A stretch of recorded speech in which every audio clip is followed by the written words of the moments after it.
सभी का चांद सर की यूट्यूब क्लासेस में स्वागत है। आज का विषय है 1857 की क्रांति। इसको आप बड़े ध्यान से सुनिएगा, क्योंकि यह हाई स्कूल की परीक्षा में और बहुत सी प्रतियोगी परीक्षाओं में इससे प्रश्न घुमा घुमा के देते रहते हैं। सो सभी लोग ध्यान से सुने। आइए हम इसके कुछ महत्वपूर्ण तथ्यों की जानकारी आपको देते हैं। प्रतीक कमल और रोटी था। कमल का पुष्प और रोटी ये प्रतीक के रूप में रखा गया था। उस समय गवर्नर थे लॉर्ड कैनिंग, और लॉर्ड कैनिंग के जो पहले थे लॉर्ड डलहौजी, जिनका शासनकाल 1848 से 1856 तक था। और डलहौजी की हड़प नीति के कारण ही यहाँ की जनता में आक्रोश था और क्रांति का रूप बना। ब्रिटिश प्रधानमंत्री उस समय पार्मिस्टन थे और मुगल सम्राट बहादुर शाह जफरदती थे। डलहौजी हड़प नीति से कब किसे मिलाया तो इसकी भी थोड़ी चर्चा यहाँ बता दूं, बाकी बाद में तो विस्तार से है। सतारा को 1848 में मिलाया, संबलपुर को 1849 में, उदयपुर को 1852 में, झांसी को 1853 में और नागपुर को 1854 में मिला लिया। कुशासन का आरोप लगा करके पंजाब को 1849 में मिलाया और कर्नाटक हैदराबाद को 1853 में, अवध का विलय 1856 में किया और विद्रोह का यह कारण बनता रहा।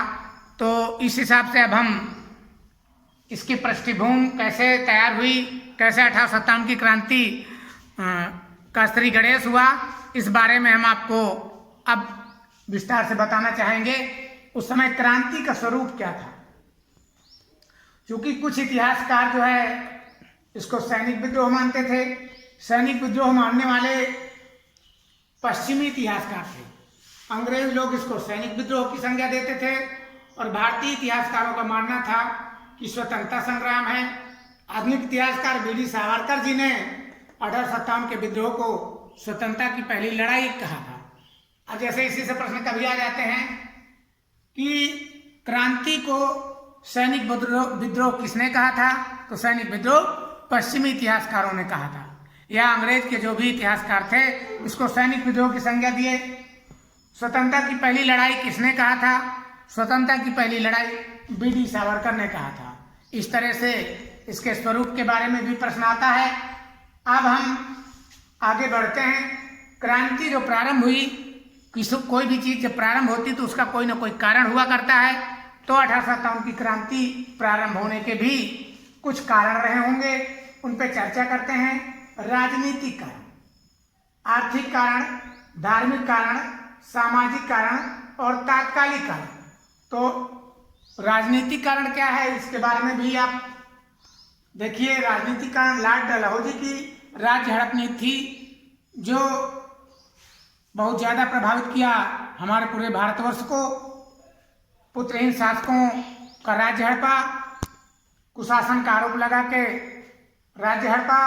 तो डलहौजी के जो हड़प नीति थी या राजाओं की जो उपाधियां थी, उन उपाधियों को भी समाप्त किया और मनमानी ढंग से इसने जो भी कार्य किया। इसके बाद में हम अगले कारण पे आते हैं। आर्थिक कारण, करों में वृद्धि कर दिया और बाढ़ या सूखा जब भी आता था तो कोई छूट नहीं देने की व्यवस्था थी। भारतीय उद्योगों को नष्ट कर दिया, सिर्फ कंपनी की बनी चीजें ही लोग खरीद सकते थे। और सैनिकों को इतना कम वेतन दिया जाता था, अंग्रेज सैनिकों को वेतन बहुत ज्यादा दिया जाता था। यह अंतर भी हमारे भारतीय सैनिकों को क्रांति के लिए उकसाने का कार्य किया। एक उदाहरण के तौर पर हमारे भारतीयों को उस समय 9 रुपए प्रति माह वेतन दिया जाता था, अंग्रेज सैनिकों को 70 रुपए।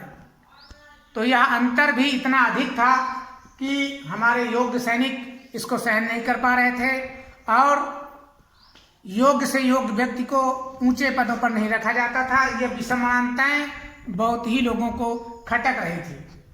अगले कारण पे हम चलते हैं। धार्मिक कारण। धार्मिक कारण भी इसका बहुत बड़ा कारण बना क्रांति का, क्योंकि चर्बी युक्त कारतूस उस समय एनफील्ड राइफल में आए और उससे हिंदू और मुसलमानों के दोनों के धर्म पर भारी ठेस पहुंची, जिसके वजह से भी क्रांति का रूप बना। ईसाई धर्म बनने पर पैतृक संपत्ति पर अधिकार होता था।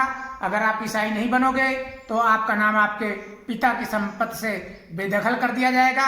इस तरीके के इनके जो कानून है वह हमारे देश के लोगों को बिल्कुल हजम नहीं हो रहे थे। ईसाई लोग अपने को श्रेष्ठ समझते थे और भारतीयों को उपेक्षा के दृष्टि से देखते थे, हंसी उड़ाते थे। यह हंसी उपेक्षा हमारे भारतीयों को बिल्कुल नागवार लगी। सामाजिक कारण थे सती प्रथा का अंत, बाल विवाह। ये राजा राम मोहन राय जी ने अथक प्रयास से इसका कानून लॉर्ड बेंटिंग के समय में सती प्रथा अंत का 1829 में पास कराया। यह देश की जरूरत थी, लेकिन और भी बहुत ऐसी चीजें थी जिसको अंग्रेज जबरदस्ती बंद करवाए। हमारे धार्मिक अनुष्ठानों को, पूजा की जो पद्धतियां थी उन सबको बंद कराया। तो कोई एक कारण नहीं है जिसके वजह से क्रांति भड़की। क्रांति के बहुत कारण हैं। जैसे आर्थिक कारण में आप थोड़ा सा लें तो हमारे यहाँ के जो राज वैद्य थे, पहले वैद्यगिरी किया करते थे, अंग्रेज लोगों ने उनको उठा के जेल में डाल दिया और अपने यहाँ की कंपनी की बनी हुई दवाई इंजेक्शन का प्रयोग कराने लगे। उसके आदी हम भी बन गए। आज भी हम इंजेक्शन दवा को नहीं छोड़ पा रहे हैं। अपने पुरानी भारतीय परंपरा की दवाओं को बिल्कुल हम लोग भूल चुके हैं। यह अंग्रेजों की देन है। और इसी प्रकार तात्कालिक जो कारण बना, तात्कालिक कारण है आधुनिक एनफील्ड राइफल में चर्बी युक्त कारतूस का प्रयोग। ऊंचे पदों पर अंग्रेज रखे जाते थे, वेतन भत्ता बहुत असमान था और तभी एनफील्ड राइफल में जब चर्बी युक्त कारतूस का प्रयोग करने की बात आई तो बैरकपुर में क्रांति भड़की। मंगल पांडे जी ने बंदूक उठाया और 2 अंग्रेज अधिकारियों को मार दिया। वो अंग्रेज अधिकारी कौन थे? अंग्रेज अधिकारी का नाम था लेफ्टिनेंट बाग और सर्जेंट ह्यूरसन। इनकी इन्होंने हत्या किया था 6 अप्रैल को और मंगल पांडे जी को फांसी की सजा 8 अप्रैल 1857 को हुई। और ये बैरकपुर की जेल में थे। 21 मार्च 1857 को ये बंगाल की 34वीं बटालियन के सिपाही थे। कभी कभी से प्रश्न आ जाता है मंगल पांडे किस बटालियन के सिपाही थे? तो बंगाल के 34वीं बटालियन के सिपाही थे। मंगल पांडे जी ने विद्रोह कब प्रारंभ किया? तो देखिए, विद्रोह तो प्रारंभ किया 29 मार्च को। इनकी बात नहीं सुनी गई। चर्बी युक्त कारतूस का इन्होंने विरोध किया। बहुत साथियों को अंग्रेजों ने जेल में डाल दिया। यह बात इनको नागवारा लगी। तभी इन्होंने उन 2 अंग्रेज अधिकारियों को लेफ्टिनेंट बाग और सर्जेंट की हत्या 6 अप्रैल को किया। हत्या कब किया? कभी कभी प्रश्न आता है कि मंगल पांडे ने अंग्रेज अधिकारियों की हत्या कब किया? 6 अप्रैल को। किन की हत्या किया? तो लेफ्टिनेंट बाग और ह्यूरसन की हत्या किया। और क्यों किया? चर्बीयुक्त कारतूस के विरोध में किया था। इनको फांसी कब हुई? 8 अप्रैल 1857 को इनको फांसी हुई। जब यह इसके पहले भी चर्बीयुक्त कारतूस का विरोध बहरामपुर में हुआ था जो पश्चिम बंगाल में है, और इसके पहले दमदम में जनवरी में हुआ था। तो जनवरी से जैसे ही राइफल दिसंबर में आई थी, जनवरी से जैसे जैसे लोग जानने लगे इसका विरोध प्रारंभ हुआ। लेकिन ज़्यादा विरोध आपका अप्रैल में जब मंगल पांडे जी ने हत्या कर दिया तो पूरे देश में ये हवा फैली और ये फैल करके कहाँ पहुँच गई? मेरठ में।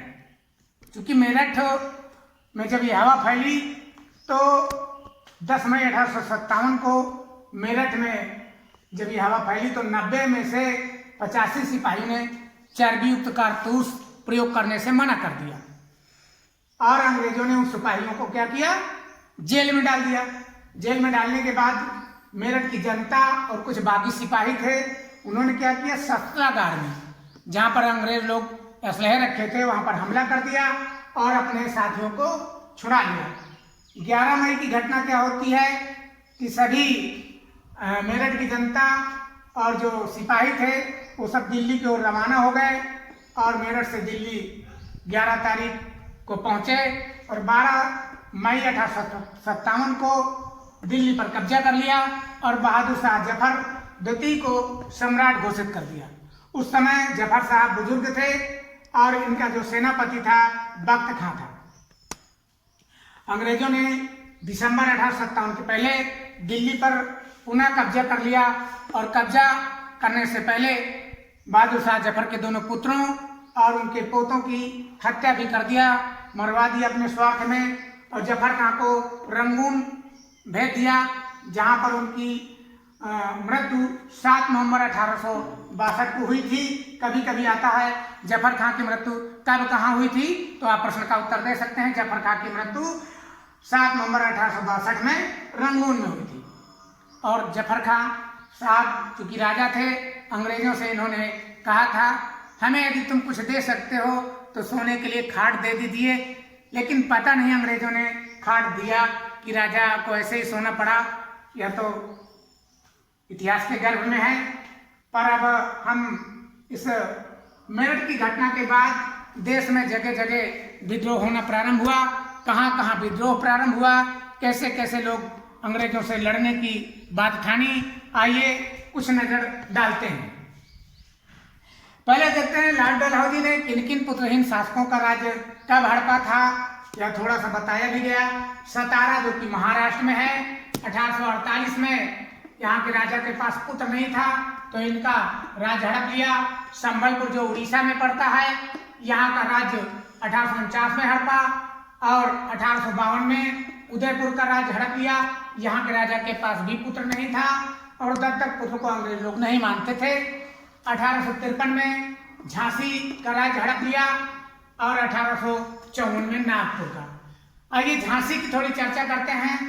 झांसी में 1853 में चूंकि गंगाधर राव राजा थे और गंगाधर राव राजा की जब मृत्यु हो गई तो उनका दत्तक पुत्र दामोदर राव को अंग्रेजों वारिस नहीं माना था। यद्यपि गंगाधर राव के एक पुत्र भी हुआ था आनंद राव, जो दुर्भाग्य से जिनकी मृत्यु हो गई। रानी साहिबा ने दामोदर राव को दत्तक पुत्र रूप में इनको जो है वो गोद लिया और गोद लिए राजा पर अंग्रेज अधिकार नहीं मानते थे। इसलिए रानी से अंग्रेजों का क्या हो गया, टक्कर हो गई और फिर यह युद्ध कई दिनों तक चलता रहा। लगभग 7-8 दिनों तक रानी ने किले की खूब घेराबंदी की और अपने सिपाहियों को भोजन पानी की व्यवस्था करती रही। न सोई और न थकी और न ही एक भोजन किया। रानी ने इस तरीके से युद्ध का संचालन किया और करते करते 17-18 जून को ह्यूरोज से विद्रोह किया। विद्रोह में ह्यूरोज ने एक बार कहा था कि रानी लक्ष्मी तू अपने आप को हमारे हवाले कर दे तो तुझे माफ कर दिया जाएगा। रानी लक्ष्मीबाई ने कहा कि भारतीय नारियां हवाले करती हैं तो सिर्फ अपने पति को।